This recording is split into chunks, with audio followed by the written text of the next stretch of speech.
Hello children, how are you all? Fine, good. Today we are going to read morality book. It's for class 4. So take out your morality book and open it on lesson number 4, The Winner.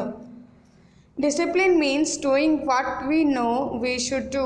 Discipline अनुशासन का means होता है कि जो चीज़ हमें पता है, जिसके बारे में हमें नॉलेज है, उसे हमें कैसे करना है और करना चाहिए.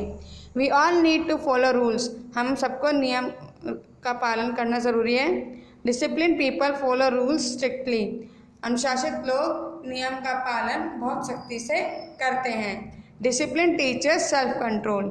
अनुशासन हमें अपने आप पर नियंत्रण रखना सिखाता है. There was a monastery in China. China में एक मठ था. Among its many students Li, Chao, Ming and Chang were the 4 students who were very intelligent. वहाँ बहुत सारे स्टूडेंट्स थे, लेकिन उनमें से ली, चाओ, मिंग और चैंग, ये 4 स्टूडेंट बहुत ही ज़्यादा इंटेलिजेंट थे, बुद्धिमान थे. They were very proud of their achievements. उन्हें अपनी उपलब्धि पर घमंड था. उन्होंने जो अब तक सीखा और पाया था उस पर घमंड था. They often discuss among themselves as to who among them was the brightest and the best. वे हमेशा आपस में डिस्कस करते थे कि उन चारों में से सबसे अच्छा और बेस्ट कौन है. Their teacher wanted to teach them a lesson. उनके टीचर उन्हें एक सबक सिखाना चाहते थे. One day he called them and told them that they would have to remain silent for 2 days and 2 nights. एक दिन उनके टीचर ने उन चारों को बुलाया और उन्होंने कहा, तुम्हें 2 दिन और 2 रातों के लिए बिल्कुल चुपचाप रहना है, मौन, कुछ नहीं बोलना है. They must not speak at all. उन्हें कुछ भी नहीं बोलना है. The one who passed this test would be the brightest among them. जो इस टेस्ट को पास कर जाएगा वही सबसे अच्छा होगा. Li, Chao, Ming and Chang thought this to be a very simple test. All they had to do was to keep quiet and they would easily be crowned the best and the brightest. तो इन चारों ने सोचा ये तो बहुत ही simple task है, हमें बस चुप ही तो रहना है और हम इसलिए हम सब जीत जाएंगे. सब अपने अपने बारे में ऐसा सोचने लगे. Now turn your book on next page number 16. The first day went smoothly. All the 4 boys went about their work silently. पहला दिन बहुत आराम से गया. चारों बॉयज जो थे अपना अपना काम चुपचाप कर रहे थे. They did not utter a single word. उन्होंने एक शब्द भी नहीं बोला. The day passed. दिन बीत गया. Now it was night. अब रात थी. They lit a candle and started studying by its light. उन्होंने मोमबत्ती जलाई और उसकी रोशनी में पढ़ना शुरू किया. Lee was sitting by the candle while Ming was the farthest to it. ली जो था वो कैंडल के पास था और मिंग उससे थोड़ा दूर था. Suddenly the candle went out. There was darkness all around. अचानक से मोमबत्ती बुझ गई और पूरे कमरे में अंधेरा हो गया.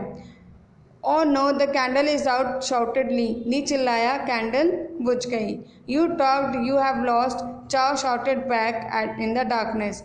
फिर चाओ अंधेरे में चिल्लाया कि तुम बोल पड़े और तुम हार गए. हा हा, सो डिड यू, चाओ, मिंग सेड.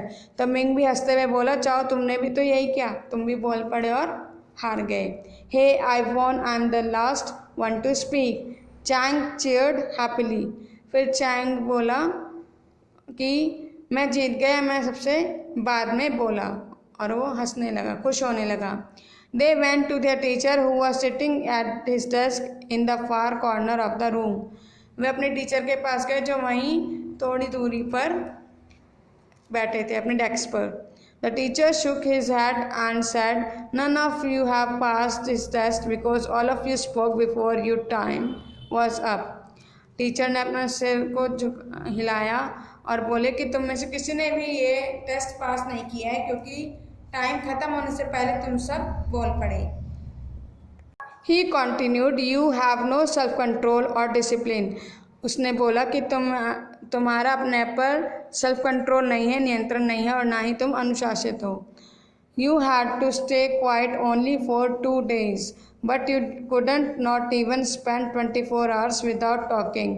तुम्हें 2 दिन के लिए चुप रहना था, लेकिन तुम 24 घंटे भी पूरे नहीं कर पाए.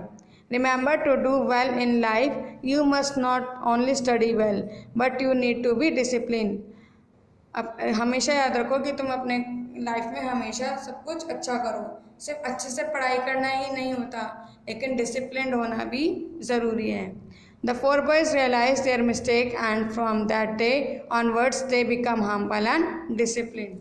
तो चारों लड़कों को अपनी गलती का एहसास हुआ और उस दिन के बाद से वो सब विनम्र बन गए और अनुशासित भी बन गए।